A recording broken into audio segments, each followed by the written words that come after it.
Musique Addict. Eh bien oui, comme chaque vendredi à 18h15 avant le week-end, il est temps pour nous de lancer une nouvelle session Musique Addict. Les sessions Musique Addict Kik et Seb, c'est tout simplement, on reçoit un groupe en live and talk pour en savoir un petit peu plus sur lui et aussi en écouter un petit bout. Bonjour Juliette. Bonjour Guillaume.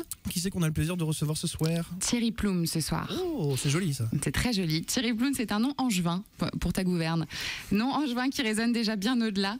Les piliers du groupe, Seb et Sam, en face de moi, défendent un projet folk rock à l'univers singulier. Un chant anglais envoûtant, des guitares fringantes, une excursion imagée, le tout à la patte délicatement sauvage. Un premier EP en 2014, Sick Bay. Dans cette EP, une folk intime aux accents soul. De quoi s'abandonner aux rêveries de paysages épurés et quasi cinématographiques. Leurs influences, Patrick Watson, Timber Timbre, Pierce Faccini et évidemment les Doors, vous vous en rendrez compte. De tremplin en première partie puis en concert rien qu'à eux, Thierry Ploum se fait une place de plus en plus remarquée et remarquable. Et pour tout bientôt, un mini-album, et non pas EP, parce que mini-album c'est plus joli comme expression, un tout nouveau mini-album donc prévu pour le 1er mars 2016. Vous nous en direz plus dans quelques minutes, mais pour le moment, bonjour et merci d'être avec nous sur scène. Salut Juliette. Alors si je me trompe pas, Sébastien, toi tu es au chant et à la guitare. Exactement. Samuel, toi tu l'accompagnes derrière à la guitare et au chœur. Et vous êtes accompagné de Xavier au clavier, de Pierre à la basse et d'Antoine David à la batterie. C'est ça. Tout à fait. C'est ça. Et l'inimitable ingé son François, que j'aimerais qu'on salue ce soir, à qui vous vouez un culte un petit peu. On parle de François 2 minutes. Oui, exactement. C'est un dieu vivant pour nous. C'est le producteur américain dont on a toujours rêvé, qui est en fait angevin, donc ça tombait très bien. Nickel, c'est parfait. C'est un peu le 6e artiste de la bande. Ouais, complètement. De certaine manière, il est indispensable. Pour commencer, j'aimerais bien qu'on revienne un petit peu sur votre rencontre, déjà à tous les deux, puisqu'au commencement, vous étiez deux, n'est-ce pas, sur ce projet, et votre rencontre artistique, tout du moins, s'est faite au hasard. Vous nous racontez un peu votre rencontre à vous deux? Et du coup, nous, on se connaissait déjà via les festivals dans lesquels je jouais, les groupes dans lesquels on jouait. Lui, il avait un groupe qui s'appelait Swing Sofa, et puis moi, le Spanouche, avec qui on tournait quand même pas mal. Donc, on s'est croisés sur quelques scènes. On se connaissait surtout de vue. On s'est rencontrés. Il a pris un cours de guitare avec moi. Je crois que c'était tout. Et puis voilà. Et lors d'une soirée, on s'est revus. On a fait un petit after chez moi et on a fait pas mal de zik ensemble. On a buffé avec plein de potes. Et comme Seb avait déjà des morceaux un peu en tête, il avait déjà une idée folk un petit peu en tête, il m'a proposé de l'accompagner avec lui. D'accord. Du coup, la création au départ, c'était vous deux, c'est ce que je disais. Plutôt une formation folk, tout ce qui est de plus intimiste au départ. Vous vous y êtes mis quand et comment pour créer ensemble? Parce que du coup, toi, Seb, tu avais déjà des idées, mais il a fallu, j'imagine, créer un projet qui vous ressemble à vous deux. Ouais, exactement. En fait, moi, je suis arrivé, j'avais quelques morceaux, en fait, du coup, vraiment très folk song. Il y avait juste texte et ligne de guitare, on va dire. J'avais quelques idées de thèmes, des trucs, mais c'était très sommaire, en fait. Et du coup, Sam, je l'avais effectivement vu pas mal de fois sur des concerts. Je connaissais assez bien en fait son jeu de guitare, je savais ce qu'il faisait parce que je l'avais vu dans des groupes de rock, dans des groupes de manouche, je l'avais vu dans plusieurs choses, donc voilà, moi j'aimais bien son son. Et effectivement, on a commencé un peu par tout casser. Enfin, très vite, on a tout cassé. On a essayé d'abord de respecter ça, et puis au bout d'un moment, on a tout détruit. On s'est dit qu'il fallait pas trop respecter ça, et parce qu'il fallait qu'on trouve un univers à nous, en fait, comme tu disais très bien. Et du coup, on est reparti en se disant, en fait, on a envie d'un truc plus gros, en fait, plus de son sur scène. On a envie d'être pas que nous deux, avec 2 instruments acoustiques. Donc voilà, du coup, lui, il avait tout de suite une idée des musiciens à brancher, et effectivement, il avait fait un très bon choix, parce qu'on n'est jamais revenu dessus. Et voilà, à partir de là, on a vraiment commencé à mettre en place cet univers, en sachant qu'on écrivait aussi pour ces mecs-là, et du coup, ils se sont greffés petit à petit. En fait, ils sont venus en home studio, faire leur ligne, faire des tests de batterie, de basse, etc. Machin. Donc petit à petit, ça a pris une forme collective comme ça, en fait. Mais on garde toujours ce fonctionnement-là maintenant. En fait, on amorce les choses tous les deux, et puis après, très vite, on vient faire écouter, prendre les avis des autres, et puis réarranger un peu tout ça ensemble. Mais c'est vrai qu'on a eu une grosse phase de création qui a duré quand même 6 mois. On s'est vus tous les jours, et puis on a fait énormément de morceaux, ce qui nous a permis aussi de faire du tri après, et puis de cerner mieux l'univers qu'on voulait en tout cas. Et quand tu parles de votre univers, c'est votre univers à tous les deux ou à tous les 5?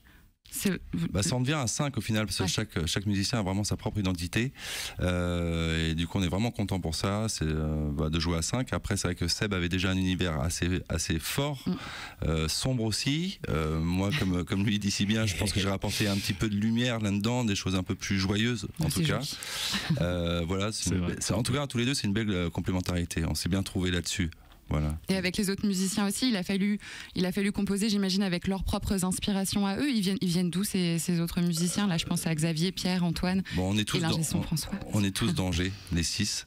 Au final, nous, on avait déjà quand même maquetté pour 5.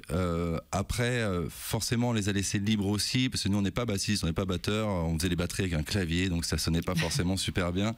Et on leur a fait confiance. Et très facilement, ces musiciens qui trouvent beaucoup d'idées. Donc voilà. Après, on en discute tous les 5 et ils sont surtout hyper respectueux des styles en fait, et du coup comme ce qu'on proposait c'était un esprit qu'ils aiment et qu'ils écoutent, voilà, souvent ils sont revenus à des choses, presque à simplifier des choses, à dire non, là on peut faire encore plus simple et ça marchera.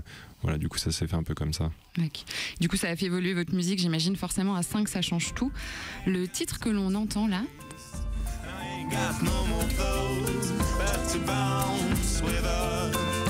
c'est Bounce with Daisy, qui a d'ailleurs un superbe clip que je vous invite à découvrir sur la page YouTube de Cherry Plume. Sur ce titre, par exemple, les influences sont presque caribéennes. J'ai lu ça aussi. Sur ce premier EP, l'idée c'était de pas se limiter à un style, au folk, c'était ça? Ouais, on avait vraiment mis un peu le condensé, comme souvent les groupes en fait. Le premier EP, on l'explique souvent, c'était un album à la base. On avait vraiment bossé 12 titres et du coup on avait mis un peu toutes les influences de ce qu'on aimait dedans, etc. Et après on a réduit parce qu'on s'est dit sortir un album alors qu'on n'a même pas de page Facebook, c'est pas possible aujourd'hui. Donc on a repris les choses calmement, on s'est dit on sort 4 titres et du coup on a choisi 4 titres qui étaient effectivement assez différents, qui faisaient un espèce de panel de l'univers qu'on présentait en fait, qu'on aimait, donc d'un morceau plus rock, un peu rockab, et puis ce morceau là qui est un peu caribéen comme tu dis, une folk song vraiment, et puis un morceau un peu plus atypique. Ouais. Du coup, vous sortez un nouvel EP, là, tout bientôt. Un nouvel EP, j'allais dire qui n'a pas de nom, mais c'est pas vraiment ça, c'est un EP éponyme. Vous aviez pas envie de lui donner un nom particulier, il fallait que ce soit Cherry Plume?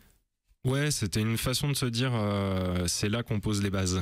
Comme voilà, c'était le premier EP, on l'avait nommé Sickbed, du coup d'un des noms d'un des titres en fait, et qui en fait le compartiment des malades dans un bateau. Et du coup on trouvait ça sympa en plus cette image. C'est sympa, ouais. Voilà. Et du coup là on est revenu. C'est gay, ouais.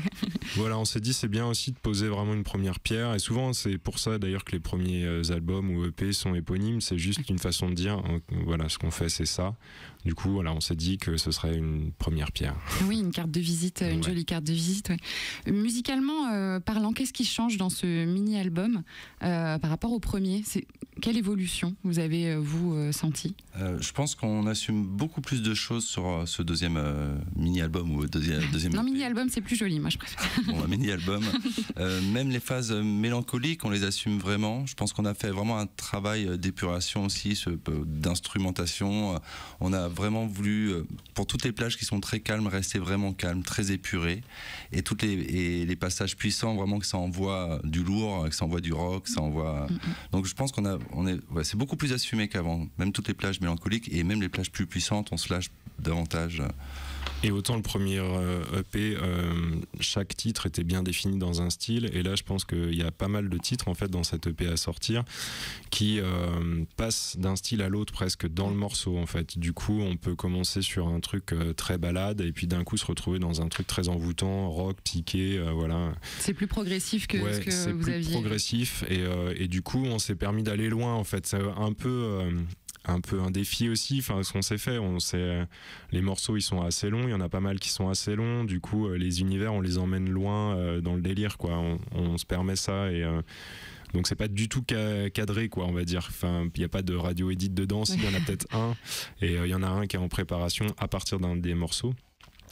celui qu'on jouera tout à l'heure. Mais voilà, enfin en tout cas, c'était vraiment une espèce d'image de ce qu'on faisait sur ce moment-là, voilà, ce qui est souvent un disque, hein, de toute façon. Oui, bien sûr. C'était aussi la rencontre de 5 musiciens, de toute façon. 6. Exactement, ouais. Pour ça, on n'oublie pas. Vous aimez prendre des risques et on va s'en rendre compte maintenant, puisque vous allez, pour la première fois, vous l'avez répété qu'une seule fois. Je vous laisse vous installer pour le premier live. Donc vous allez reprendre People Are Strange de The Doors. Oui. Alors, ils sont arrivés en me disant mais non, on n'a pas de reprise de prête. Voilà. Ah donc c'est la surprise.